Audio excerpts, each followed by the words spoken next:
levantó la mano para darse testimonio. Hermano, él me dice, yo por no llevarme de un consejo, amanecí en la cárcel ese día. Aunque me soltaron el otro día, pero amanecí en la cárcel. Si me hubiese llevado del amigo que me dijo no baje, no amanezco en la cárcel. Entonces, Dios nos habla de muchas formas, hermano. Pongan atención cuando alguien, si usted intenta hacer algo y usted no está muy seguro de eso, y alguien le dice, yo te aconsejo que no, hágale caso a eso, porque Dios usa muchos medios para advertirnos a nosotros y evitarnos ciertos problemas. Aleluya. Entonces, un creyente, hermano, no puede ser una persona que todos los días se le esté llamando la atención por la misma falta. Por eso dice, Dios nos escogió para que seamos sin mancha. Aleluya. Intachable en el sentido moral y espiritual. Que nosotros no estemos reflejando una conducta que no sea propia de un evangélico. Es el propósito número uno por el cual Dios nos escoge. Eso vimos la semana pasada, pero me voy ahora a lo que vamos a entrar en el día de hoy. En el día de hoy vamos a ir a esta carta a los Efesios, el versículo 5. Versículo 5, vamos a leer ahí. Hoy nosotros vamos a seguir viendo en el 5 tres propósitos por la cual Dios nos ha escogido. Tres propósitos que vamos a ver ahí, por la cual Dios nos escogió. Primero, un propósito por el cual nos escogió, y segundo, los tres propósitos por los cuales Él nos predestinó. Palabra que la gente a sus oídos retiñe. Dios nos predestinó con tres propósitos. Y vamos a hablar de la predestinación a la luz de la Biblia, o sea, la predestinación divina. Repito, es un tema que muchas iglesias, inclusive Pentecostés, no les gustan tocar ese tema, porque dicen ya se está metiendo en el calvinismo pero eso está en la Biblia. Yo no estoy hablando de calvinismo, yo no me vinculo a esos sistemas teológicos. Arminiano, calvinismo, luterano, diferentes sistemas, presbiteriano. Vamos a ver qué la Biblia dice en torno a eso. ¿Qué la Biblia enseña en torno a eso? El calvinismo tiene una posición en cuanto a eso, y que ellos, y antes de que cualquier cosa usted vaya a pensar, voy a adelantarme. Ellos enseñan que Dios predestinó a un grupo de seres humanos para que se salve y otros para que se condene. La Biblia está totalmente en desacuerdo en torno a eso. De que un grupo de personas se va a salvar y un grupo se va a perder, eso estamos claros en eso. Los perdidos serán como la arena del mar. Estrecha es la puerta que lleva a la vida, pero pocos son los que la hallan, pero no porque no se le pierde, es que no la buscan, no le interesa buscarla. Estamos claros en eso. Dios sabe quién se va a salvar, quién se va a perder. Si yo digo que no, entonces yo estoy diciendo que Dios no es omnisciente. Dios sí lo sabe. Pero lo que queremos señalar es que Dios no ha predestinado a nadie para que se pierda, sino Él nos ha predestinado para que todos fuésemos hechos hijos de Él, pero no todo el mundo quiere hacerlo. Todo aquel que invoca el nombre del Señor será salvo. Eso es lo que dice Romanos. De tal manera amó Dios al mundo que dio a su Hijo unigénito, para que todo aquel que en Él cree no se pierda, mas tenga vida eterna. Eso está claro en eso. Estamos claros en esto. O sea, que no nos confundan con calvinistas, ni que estamos enseñando calvinismo. Estamos en el movimiento misionero mundial, y nuestra posición no porque el movimiento no está de acuerdo con eso, sino porque la Biblia no apoya esa posición, y nosotros apoyamos o creemos lo que la Biblia enseña. Ahora bien, de que el tema de la predestinación está en la Biblia y nadie lo puede quitar. Y hay tres propósitos por los cuales Dios nos predestina, y eso yo quiero examinarlo con ustedes a la luz de Efesios capítulo 1, y vámonos al versículo 5. Hay un hermano por ahí que tiene un micrófono que nos va a ayudar, porque a veces no se escucha en la transmisión las personas que están participando. El hermano Roberto nos va a ayudar con en este menester, quien se anime a leer Efesios capítulo 1 versículo 5. Y ojalá algunos de ustedes, hermanos, se acercaran más para adelante, porque no llenemos la iglesia con 4. Aquí hay más asiento vacío. Y así pueden estar cerca del hermano y el hermano no tiene que caminar tanto. Dice así la palabra: en amor, habiéndonos predestinado para ser adoptados hijos suyos por medio de Jesucristo, según el puro afecto de su voluntad. Eso está. A mí me gusta la versión que lo pone en forma activa. Dice que Él nos predestinó para ser adoptado como hijo a través de Jesucristo, de acuerdo al puro afecto o la bondadosa intención de su voluntad. Gloria al nombre del Señor. Ahí en ese pasaje hay unas palabras que queremos analizar. La primera palabra es la palabra habiéndonos, la forma verbal aquí, habiéndonos predestinado. Dicen por ahí que la gente que sabe de la lengua griega, dicen que eso está en voz, en un aoristo. Cuando se habla de aoristo en griego, es la forma pasada de los verbos, pero que fungen o actúan como si fuera un verbo expresado en un participio. Cuando hablamos de participio en castellano, en la gramática, ya sea inglesa o castellano, estamos hablando de los verbos que terminan en ado, edo, ido. Por ejemplo, he comido, ido terminó, comido, hablado, ado, trabajado. O sea, terminación ado, edo, ido es un participio, lo que implica un verbo que está en la forma pasada. Entonces el aoristo griego, los que enseñan griego y saben de griego, dicen que funge los verbos como si fuera en castellano un participio pasado. Lo que implica aquí, habiéndonos predestinado, ado, termina en ado. ¿Ve? La palabra predestinar es la palabra griega, vamos a ver ahí, proorizo. Proorizo está compuesto por pro, que significa antes, y orizo significa señalar. Ahí ustedes lo pueden apreciar en la pantalla. Dice que en sí significa determinar. Esa palabra orizo significa señalar como determinar. De ahí viene la palabra horizonte. De ahí viene otra palabra horizonte. Y cuando hablamos del horizonte, es el que señala la línea divisoria entre el cielo y la tierra. Por ejemplo, usted se para en una llanura y mira hacia allá, la vista como que se le pierde. Y cuando la vista se le pierde, usted va a notar como que el cielo se une con la tierra. Usted lo puede hacer en el mar. Si se para a la orilla del mar, mire hacia allá, usted va a notar cuando la vista se le pierde, como que el cielo y el mar se unen. A eso se le llama, esa línea que usted ve imaginaria, a eso se le llama horizonte. Esa es la mirada más, la distancia más lejana que un ser humano puede alcanzar a ver. El horizonte, mira, eso es proorizo, indica un límite. Indica un señalamiento, señala. Gloria al nombre del Señor. Pero, ¿qué se trae con eso? El versículo 5, habiéndonos predestinado, lo que está indicando ahí, sencillamente, que hay un propósito triple por la cual Dios nos predestina. Gloria al nombre del Señor. Es como un jefe de una empresa que escoge cierto número de individuos y lo asigna a cada uno de ellos, le asigna un trabajo en la oficina, en el taller de su empresa. Ahora bien, Dios ya nos señaló, nos marcó un límite. Predestinó significa señalar un límite. Marcó una línea divisoria. ¿Pero con qué propósito?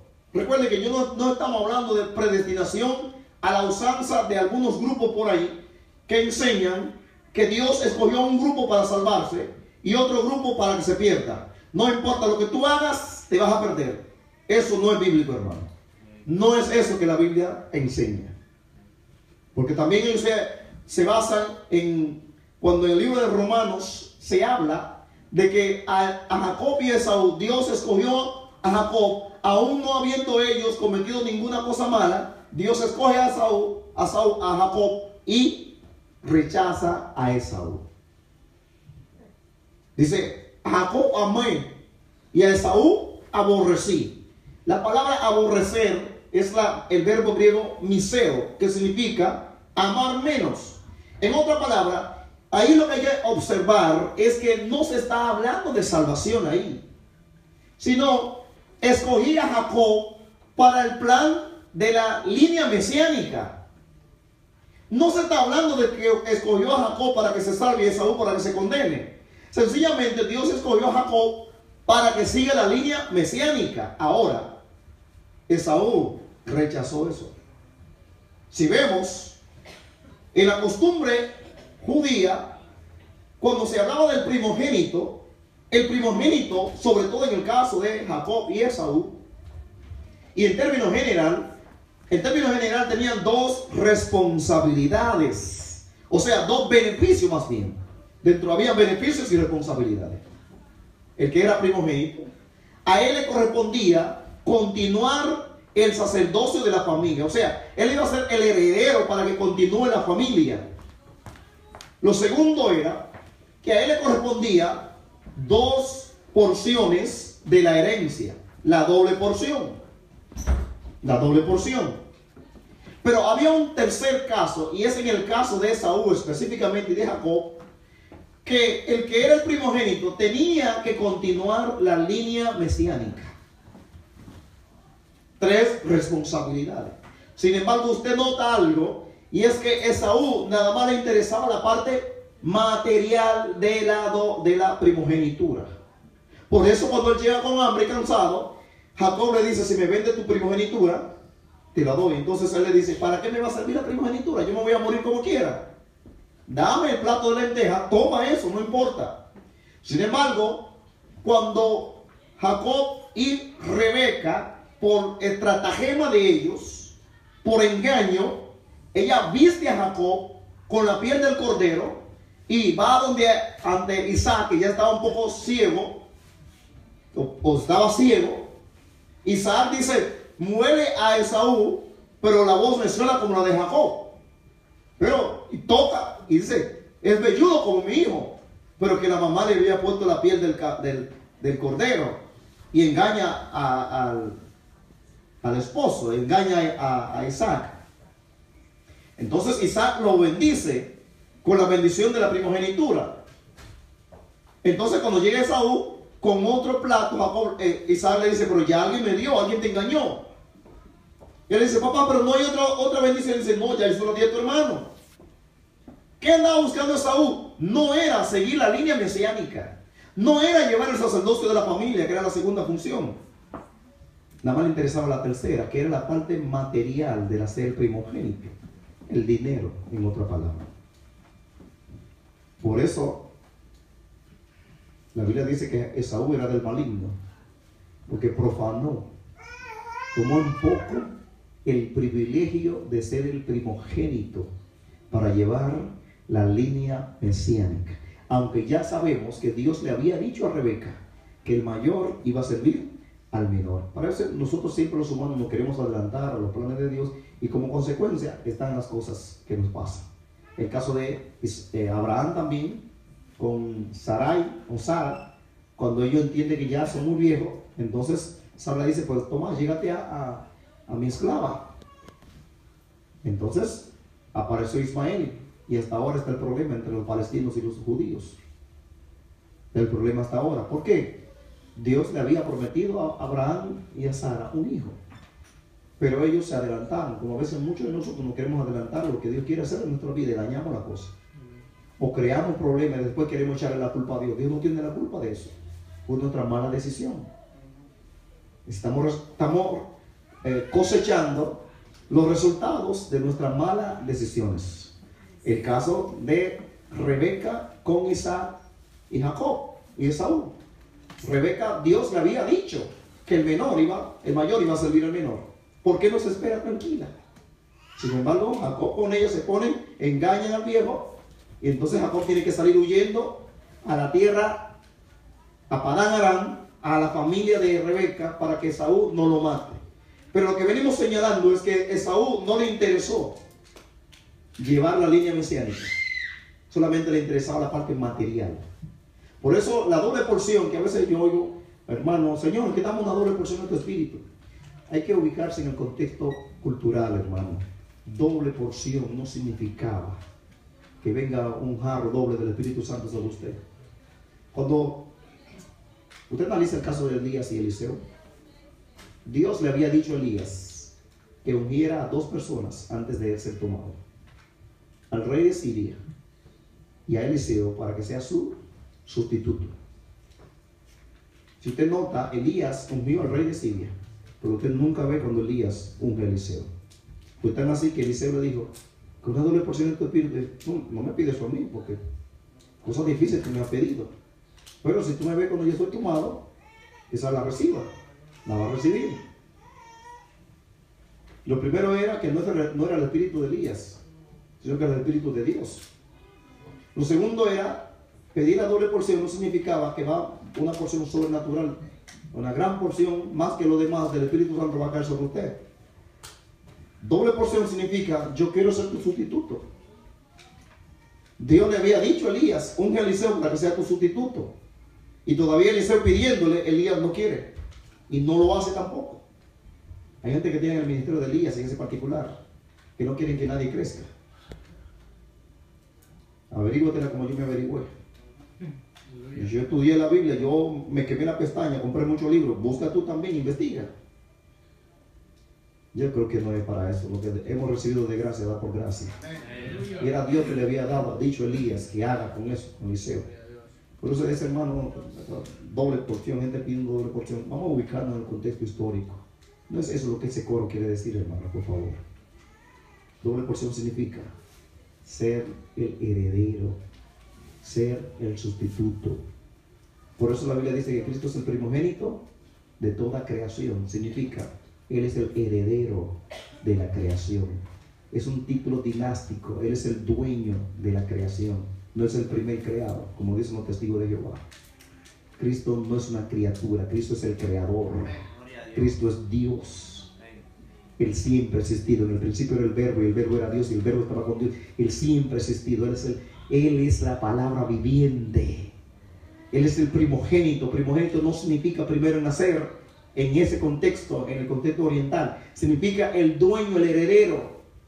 Por ende, Esaú despreció la primogenitura.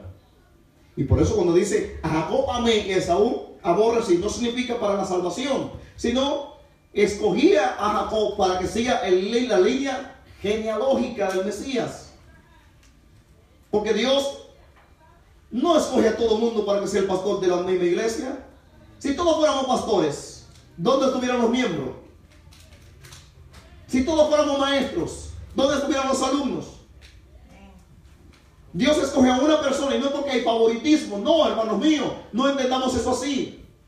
Delante de Dios somos todos iguales. Esencialmente somos todos iguales. Ahora, de acuerdo a jerarquía o digamos a privilegios, porque a mí no me gusta usar ni cargo ni posición, porque los cargos, recuerden, están en los gobiernos. Las posiciones están en los mercados. En la iglesia hay privilegios. Dios nos escoge con un privilegio para enseñar, a otro con el privilegio para ser obispo de la iglesia. Y dentro de la función del obispo está ser pastor. Por recuerden una cosa, hermano: pastor no es un título. Pastor es una función del obispo. La palabra obispo es el que ve por encima. Pero nosotros asociamos a la gente por lo que hace. Su función de pastor, el obispo como función de pastor. Dirigir, pastorear significa guiar. Pastorear significa guiar. Entonces el obispo es el que guía. Dios nos escogió como obispo. Gloria al nombre del Señor. Claro está, la gente ya tiene eso como un título, y se le llama obispo, se le llama reverendo. ¿Cuántas cosas han dicho por ahí? Es mejor que nos llamemos siervos de Dios. Yo creo que suena más lindo. Somos siervos de Dios. Y más que siervos, somos esclavos, dulo. Somos esclavos del Señor Jesucristo. Entonces Dios escogió a Jacob no era porque ninguno de ellos habían hecho ni bien ni mal, así lo dice claro, sino para escoger para la línea mesiánica. Usted llega a su país, ¿en cuánta casa usted se aloja? Va a la casa de su familia, a una casa se va a alojar, aunque usted va a visitar a todo lo que pueda visitar, amigos, hermanos y relacionados, pero cuando usted termina su visita, en la noche usted va a un lugar a dormir, usted no puede dormir en dos lugares. Así mismo Dios escogió a una persona, no podía escoger a todas. Por eso cuando dice que escogió a Jacob, no era hablando de salvación, sino para seguir la línea mesiánica. Pero Esaú, al ver esa actitud, al ver eso, se sintió burlado, engañado, y su corazón se llenó de maldad. Y no fue porque Dios lo rechazó para salvación, sino que él escogió irse a apartarse del Señor. Por eso la Biblia dice que era del maligno, pero no es porque Dios creó a ningún ser humano para que sea del diablo. Dios nos creó a nosotros con libertad de escoger quién queremos que nos gobierne, o Dios o el diablo. Pero la gente elige que el diablo lo gobierne. Nosotros hemos elegido que Cristo nos gobierne. Y a usted que me está escuchando y viendo, si no ha entregado su corazón a Cristo, Cristo quiere que usted lo elija a Él para que Él lo gobierne. Pero usted no fue creado para que se pierda. Usted fue creado para que tenga salvación a través de Jesucristo, el Hijo de Dios.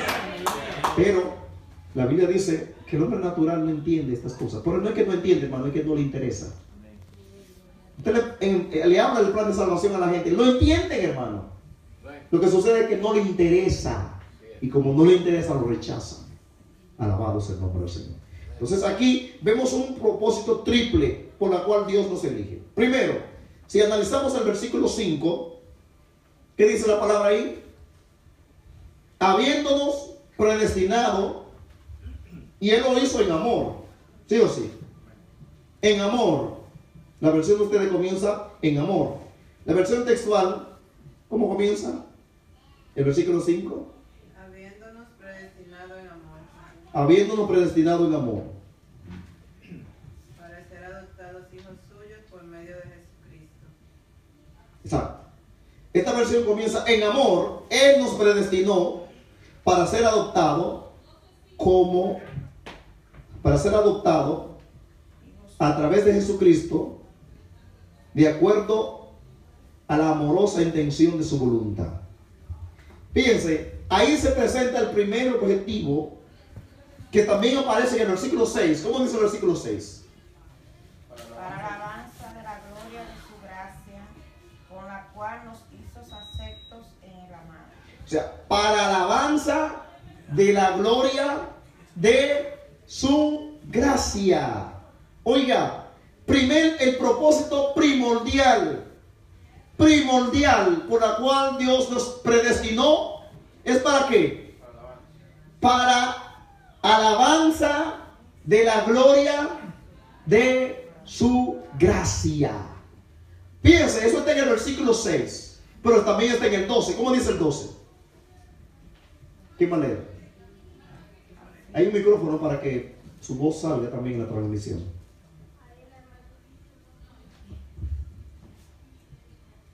A fin que seamos para la alabanza de su gloria, nosotros los que primeramente esperábamos en Cristo.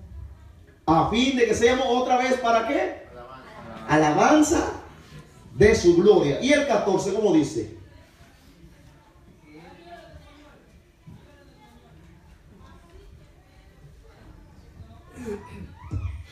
Que Él las hará de nuestra herencia hasta la redención de la posesión adquirida para alabanza de su gloria. Para alabanza, fíjense, en todos esos versículos aparece el objetivo primordial. Por eso estamos hablando, ¿cuál es el objeto de la predestinación divina? De acuerdo a esos versículos. Entonces el primer objeto es para alabanza de la gloria de su gracia.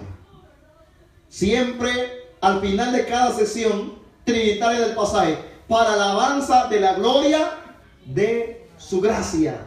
Para eso fuimos escogidos, hermanos. Objetivo primordial. A veces perdemos de vista el objetivo por el cual Dios nos escogió o Dios nos predestinó, porque primero hay un objetivo por el cual Él nos escoge. ¿Cuál fue el objetivo por el cual Él nos escoge? El objetivo por el cual nos escoge. No nos predestina, sino nos escoge. Ajá. Para que seamos, versículo 4 lo dice. Ahí está el objetivo por el cual nos escoge.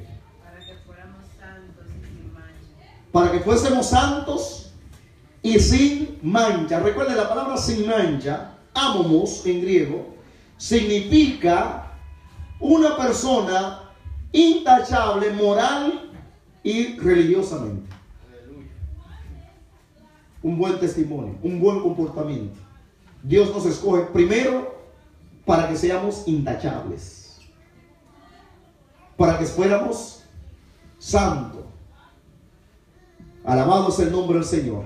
Pero el propósito triple por el cual después que no nos escoge, ahora nos predestina. Y ahora la predestinación divina tiene 3 objetivos.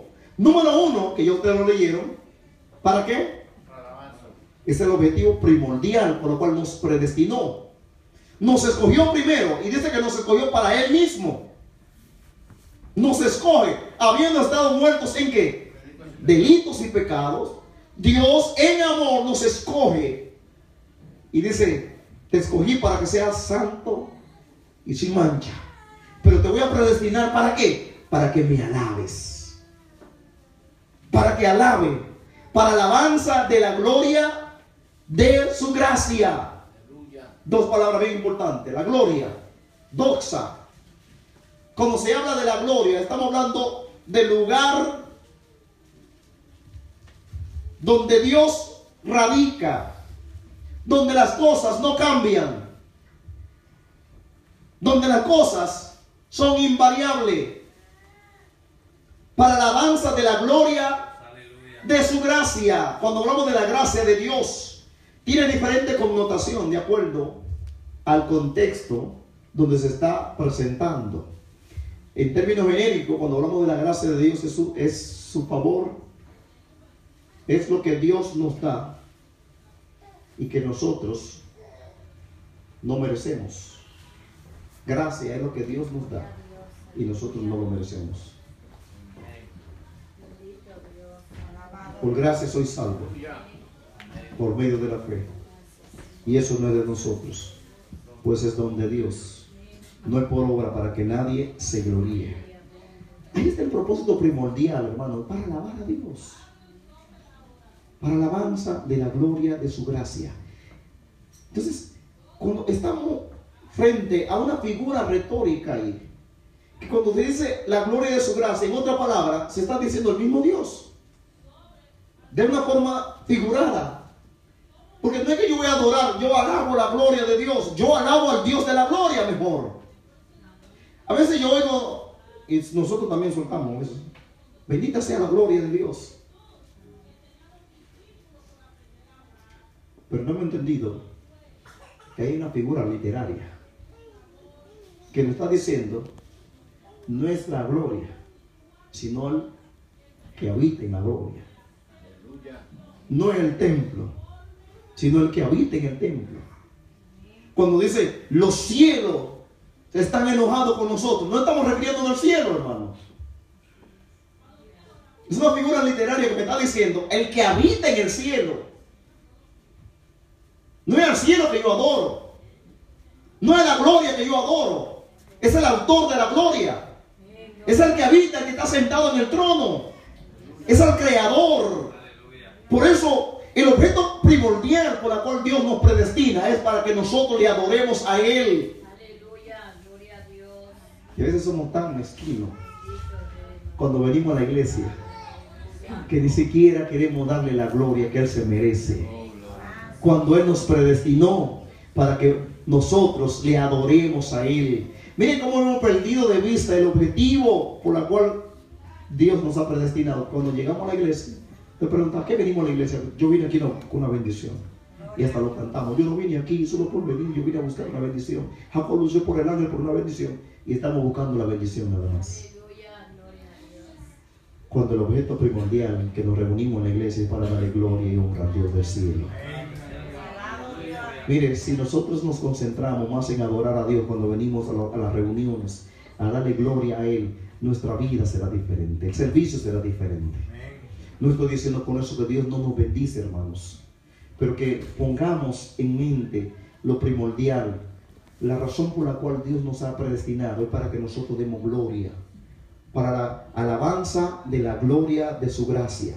Es el brillo que resplandece en el favor gratuito de Dios hacia nosotros, miserables pecadores, para la alabanza de la gloria de su gracia. Objetivo primordial. Por eso, donde quiera que estamos, hermanos, no podemos olvidarnos de eso, que fuimos predestinados para alabar a Dios.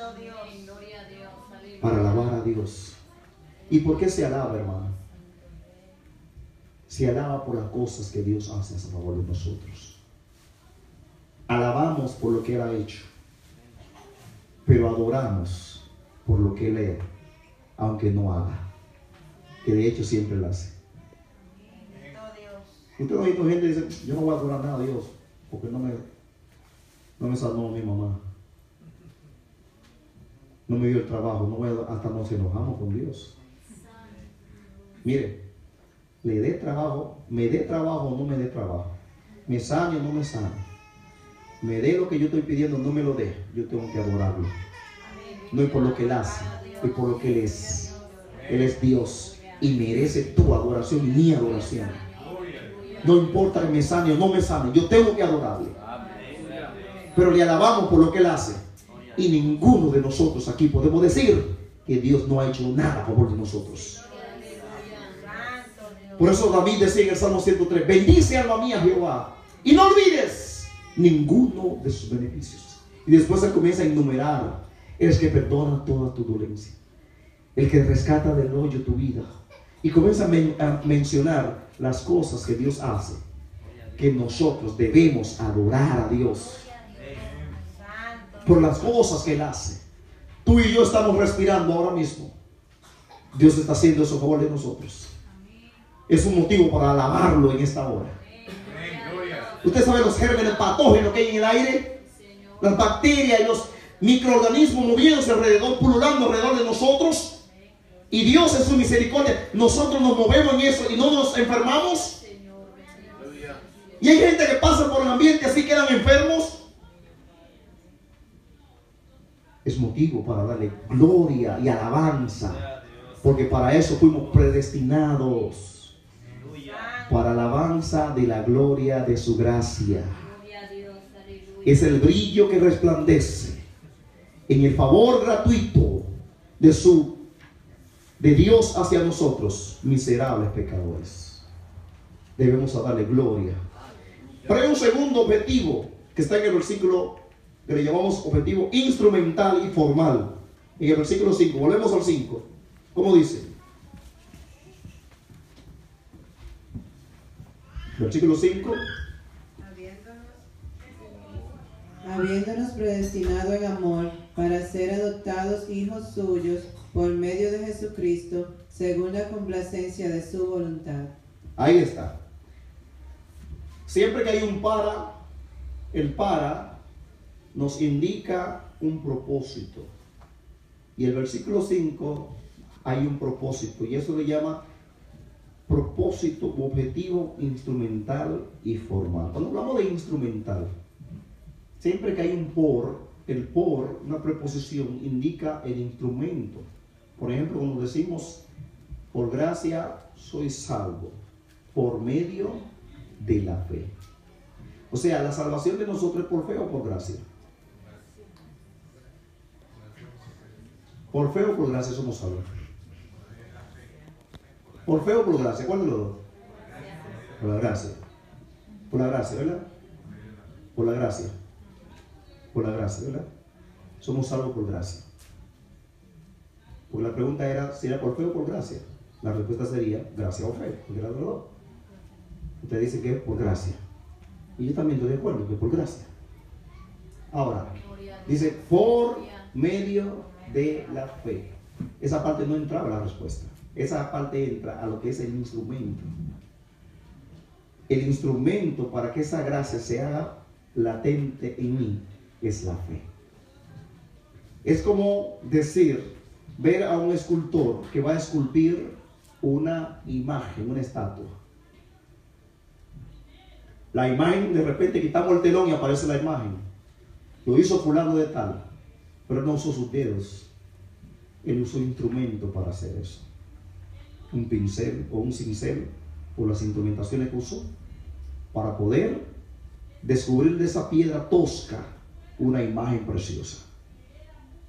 El instrumento, cuando se habla de objetivo instrumental, se está diciendo que es formal e instrumental, porque dice ahí cuál es el instrumento que se usa ahí en el versículo 5 para mostrar el objetivo por el cual fuimos, el segundo objetivo ahí. Dice que fuimos, el objetivo es ¿para qué? Para ser adoptado. Es el objetivo. Pero se muestra el instrumento que se usó para que esa adopción se llegue a cabo. ¿Cuál fue el instrumento? Por medio de Jesucristo. O sea, Jesucristo es el instrumento que la divinidad utiliza para que nosotros podamos ser adoptados como hijos de Él. Dios nos creó, hermanos, y nos hizo conforme a la imagen de Jesucristo. La imagen de su hijo es la forma, es como el molde donde se va a hacer un bizcocho. Se usa un molde. Ponemos el ingrediente en el molde y lo ponemos en el horno. Cuando el bizcocho ya está, sacamos el molde con todo el ingrediente ya cocido y luego lo sacamos el bizcocho del molde. El bizcocho va a guardar la misma forma del molde, lo que implica que tiene la misma figura, el mismo aspecto. Por eso fuimos hechos a la imagen de Cristo. Cristo es el molde. Cristo es el molde en el cual salimos tú y yo. Alabado es el nombre del Señor. Por eso esta mañana enseñábamos allá en la iglesia y preguntábamos, ¿en qué momento cayó Satanás? ¿En qué momento histórico usted ubica la caída de Satanás? Los defensores de la teoría de la brecha, el gap, dicen que unos millones de años atrás pudo haber caído, porque dice que entre Génesis 1.1 y 1.2 hay una brecha de millones de años para poder conciliar la teoría de la hipótesis de la evolución. Permítame decirle la hipótesis de la evolución con el relato bíblico, para darle pie a las eras geológicas, que cada era duró 7 millones de años, lo que implica que Dios se gastó 6 días, que son eras geológicas, significa que son aproximadamente unos 50 millones de años, que Dios se tomó para la creación, de acuerdo a ese tipo, a la teoría día-era, y la teoría del gap, que dice que entre Génesis 1.1 y 1.2 hay un espacio grandísimo, y todo eso son esfuerzos que han hecho algunos teólogos para querer conciliar la hipótesis de la evolución con el relato bíblico, que la Biblia completamente lo tira por el suelo, que no tiene validez. Los días del Génesis son días normales, hermano. ¿Para qué irse más lejos? Son días normales. Alabado es el nombre del Señor. Entonces, si es así, algunos dicen no, porque antes, cuando dice la tierra está desordenada y vacía, ¿qué causó el desorden? Dice que fue la caída de Satanás. Y algunos dicen también que ahí fue cuando murieron los dinosaurios, con el meteorito que cayó. Pero entonces yo digo, ¿qué dice Romanos capítulo 12? Que la muerte reinó de Adán para acá. O sea que antes de Adán no hubo muerte. Y si antes de Adán no hubo muerte, entonces, ¿qué pasó ahí? No se registra muerte ni de animales, ni de vegetales, ni de seres humanos. O sea, cuando la Biblia dice desordenada y vacía, en sí la palabra desordenada no es lo que nosotros entendemos. En inglés dice without form, sin forma. Y Dios comenzó a poner cada cosa en su lugar. Dios no la creó vacía, hermano. Isaías lo dice, Dios no la creó vacía. Para un propósito la creó. Entonces la caída de Satanás se debe ubicar después de los 6 días de la creación. Porque ¿a quién él utilizó? ¿A quién él utilizó? La serpiente. La serpiente. ¿Y qué día fue creada la serpiente? Inclusive que la serpiente ni se pone entre la línea del grupo de los animales reptiles. Si usted va al capítulo de Génesis, va a ver el día sexto. El Dios produzca la tierra. ¿Cómo dice? Rápido, para que ustedes vean. El día sexto. El día sexto. Yo no me acuerdo el versículo, pero está ahí cerca de los 1, 2, 3, 4, 5, 6 o 7. Okay. El 20.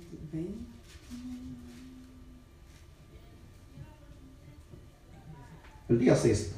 Día sexto es el 24. 24. Génesis 1:24. Entonces dijo Dios: produzca la tierra seres vivientes según su especie, ganado, reptiles y bestias de la tierra según su especie. Y fue así. E hizo Dios las bestias de la tierra según su especie, y el ganado según su especie, y todo reptil del suelo según su especie. Y vio Dios que estaba bien. Entonces dijo Dios: hagamos al hombre a nuestra imagen, conforme a nuestra semejanza, y ejerzan dominio sobre los peces del mar, sobre las aves de los cielos, sobre el ganado, sobre toda la tierra, y sobre todo reptil que repta sobre la tierra.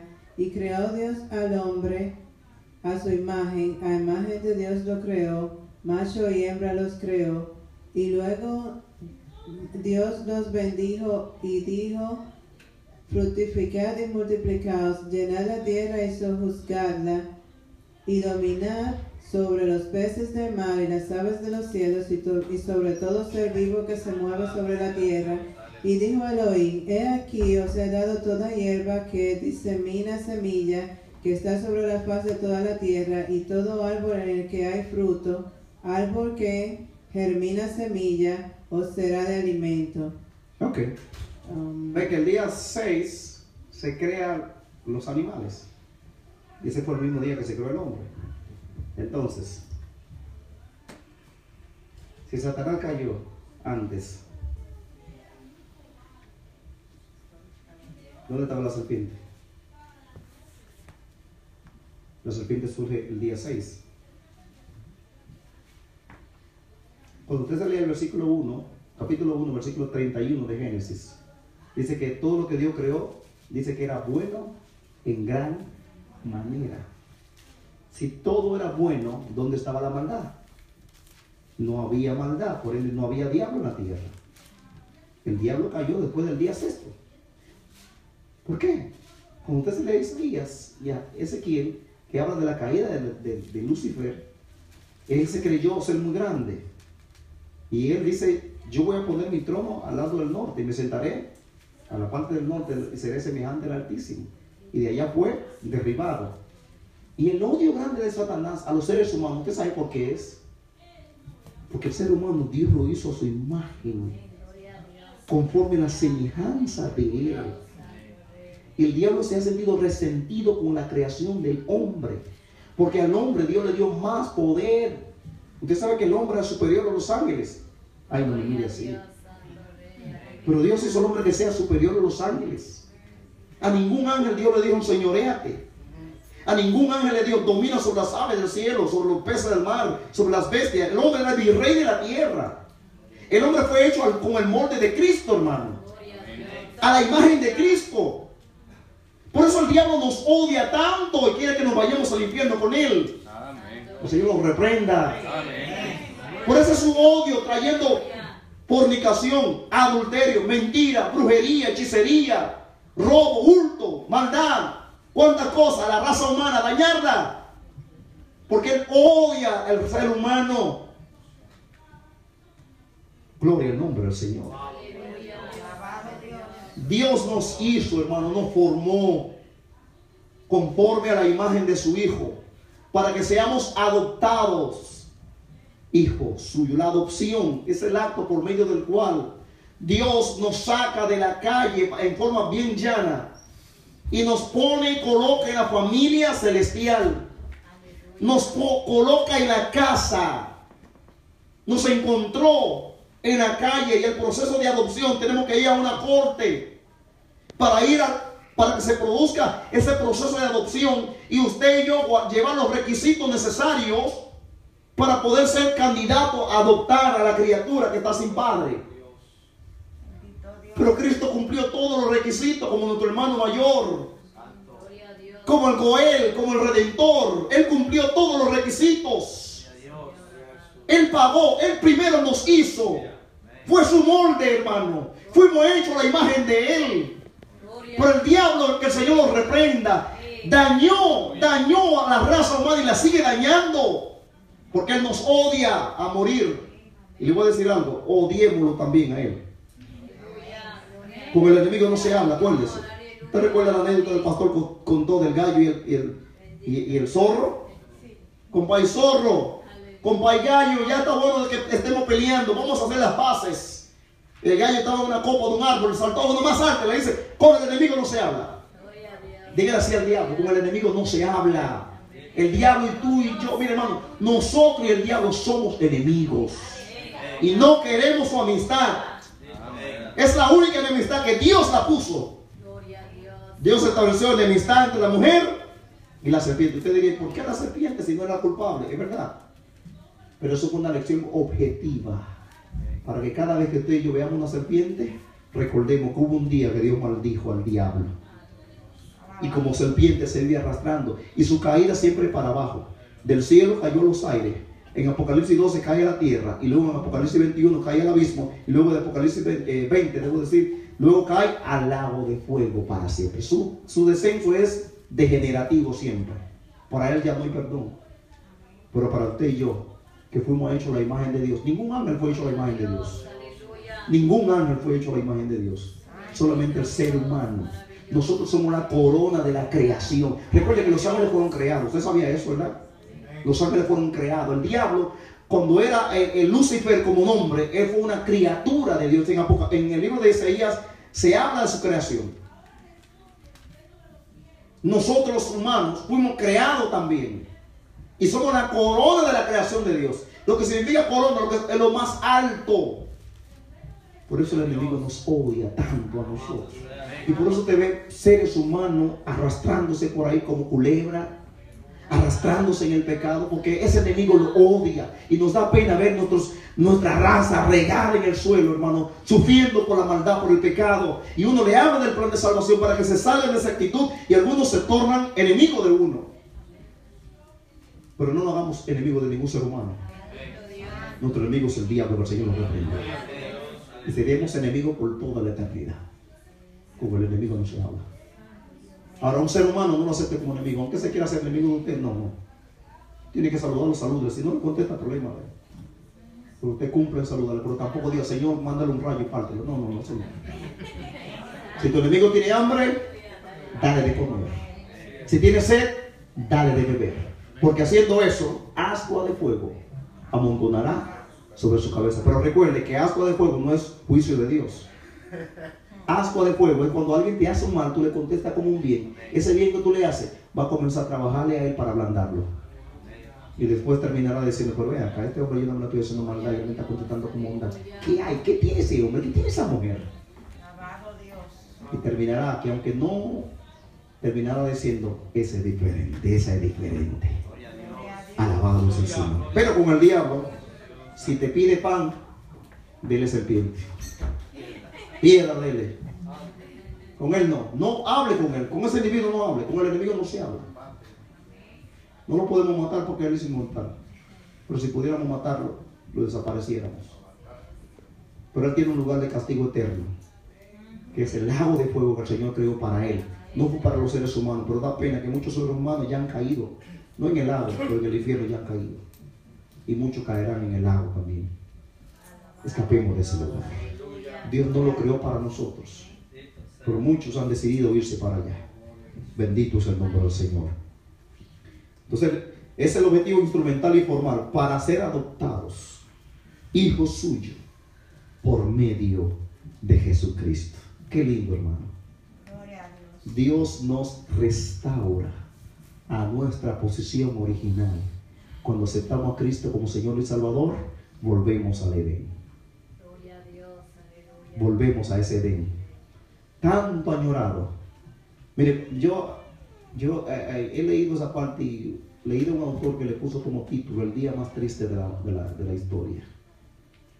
Porque cuando usted lee la historia de Génesis, cuando el hombre cae en pecado y Dios lo tiene que echar del huerto del Edén, eso como que el ambiente cambió, la naturaleza se tornó al revés, todo era alegría, todo era belleza, todo era paz y tranquilidad, hasta que la corona de la creación cayó, se tornó nebuloso, se tornó, la tierra comenzó a dar cardos y espinas, los animales se tornaron feroces, los peces. Fíjense, cuando Dios crea a Adán, le dice enseñoréate sobre los animales. Pero después del diluvio, cuando Dios saca a Noé y a su familia, no le dice enseñoréate de los animales. ¿Usted ha notado eso? Que Dios no le dice a Noé que se enseñoree. ¿Por qué? Porque ya estaba el pecado ahí.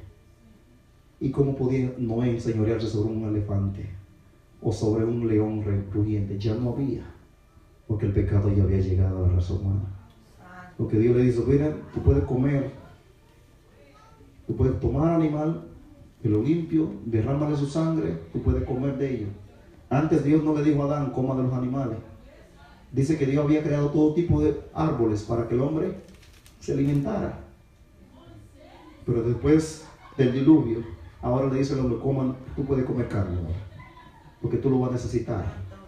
Y si nos vamos a analizar eso desde la perspectiva de la nutrición, ahí vamos a ver que el planeta perdió muchas cosas. Y hoy por hoy, hermano, mire, da pena cuántos minerales y vitaminas nuestro cuerpo está perdiendo hoy. Por eso nos estamos envejeciendo antes de tiempo. Por eso en nuestro cuerpo hay tanto cáncer y enfermedades. Porque hoy, mira, toca un aguacate y lo pica, y al cabo de un rato, déjelo ahí, se pone negro. ¿Usted hacía eso un aguacate anteriormente? No pasaba así. Los químicos que nos están poniendo, nos están reventando, hermano. Cáncer de colon, cáncer de mama, cáncer de esto, cáncer de lo otro, cáncer de lo... ¿Qué está pasando? El llamado GMO, la sigla GMO, lo que está pasando, esos químicos que están poniéndole a la planta, a la vegetación, a lo que estamos comiendo, nos está matando, hermano. El gluten que está acabando con muchos de nosotros. ¿Y cuántas cosas están buscando? Lo artificial, la química inorgánica. Está acabando con nosotros. Usted planta algo y ya no es lo mismo como antes. La tierra ha dejado de dar su fruto. ¿Pero por causa de qué? Usted, hermano, mire, le voy a decir algo que quizás le va a chocar, pero pasan catástrofes en nuestros países y nuestro pueblo. Decimos, es la mano de Dios que está cayendo sobre el Perú. Hermano, a veces no es ninguna la mano de Dios. ¿Sabe lo que es? El mal manejo del hombre sobre los recursos naturales, hermanos. Y a veces los evangélicos contestamos rápido, no, un castigo de Dios. Pero antes de analizar, y estamos poniendo a Dios como el papá pegón siempre. Una vez yo estaba hablando con mi hijo y yo le pregunté, ¿por qué no debemos mentir? Porque a veces le decimos, no mienta porque a Dios no le agrada. Y siempre vemos a Dios como que Dios, el que está dando el golpe. Y ustedes me dirían, hermano, ¿y a Dios le agrada la mentira? Dios no le agrada la mentira. Pero yo creo que debemos cambiar nuestra perspectiva. Porque a veces nada más le enseñamos a la gente que Dios es el malo, que quiere darle golpe a uno. Pero no le estamos diciendo a la gente, si tú robas, tú vas a perder tu libertad como ciudadano. Tú vas a ir a la cárcel como ciudadano. Tu moral se va a dañar. Aparte de que a Dios no le agrada, eso es cierto, pero a veces nada más ponemos a Dios como el malo de la película. Que si tú haces eso, Dios te va a golpear, Dios te va a matar, Dios te va a castigar. Y no pensamos que mi mentira, ¿qué está haciendo mi mentira? Lo que yo me robé esta mañana, ¿qué está pasando con eso? Mi integridad, teniendo a mi esposa y está compitiendo con otra por ahí. ¿Ah? Y eso yo no, no, que a Dios. Y siempre queremos poner a Dios como el que Él tiene el bate en la mano, pero no pensamos nuestra mala actitud, nuestro comportamiento. Dios no nos creó para que hiciéramos eso. Yo le decía al hijo mío, es verdad que la mentira a Dios no le agrada, pero lo primero es no es ver a un Dios como el que tiene un garrote, una vara en la mano, sino más bien decirte, cuando tú hablas mentira, hay consecuencia para esa mentira. Cuando tú te robas algo, hay consecuencia para el que se roba algo. La cárcel espera. Cuando tú matas a alguien, hay una consecuencia legal.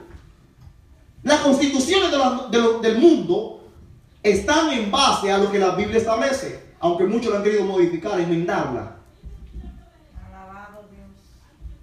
Y lo último que le dije a él, que es lo principal, Dios no nos creó para que mintiéramos. Porque cuando mentimos estamos actuando contrario al propósito de Dios a nuestras vidas. Cuando robamos estamos actuando contrario al propósito de Dios en nuestra vida. Y no mostrar a mi hijo, no, porque Dios, una vez yo escuché a un joven que hasta se descarrió. Su papá era pastor. Y después que se reconcilió, él daba su testimonio y decía, porque en la iglesia todos me decían, porque tú eres hijo del pastor. Y como hijo del pastor tú tienes que portarte así. Y todo el mundo era golpe conmigo, maltrato. ¿Sabes lo que hizo? Me voy de la iglesia. Y él decía, porque en la iglesia todo es no, y no, y no, y no. Es prohibición y prohibición. Pero no le enseñamos un evangelismo correcto. Cómo presentarle a Dios como debemos presentarle. Es decirle a la gente, mira, Dios no te creó para eso. Dios te creó con un propósito más lindo. No es para que te endrogues. No es para que destruya tu cuerpo. Es para que tu cuerpo como templo de Dios sea conservado. Para que no te enfermes. Alabado Dios. Para que viva una vida moral, adecuada. Pero estamos presentando siempre a Dios, que tiene el bate en la mano. El bate. Si me salgo me parte el pie. Dios es justo, hermano, y Él va a corregir, Él va a castigar, pero aún Dios castigando. Usted ve cuando uno dice algo enérgico, frunce el ceño. Pero Dios ni siquiera eso hace.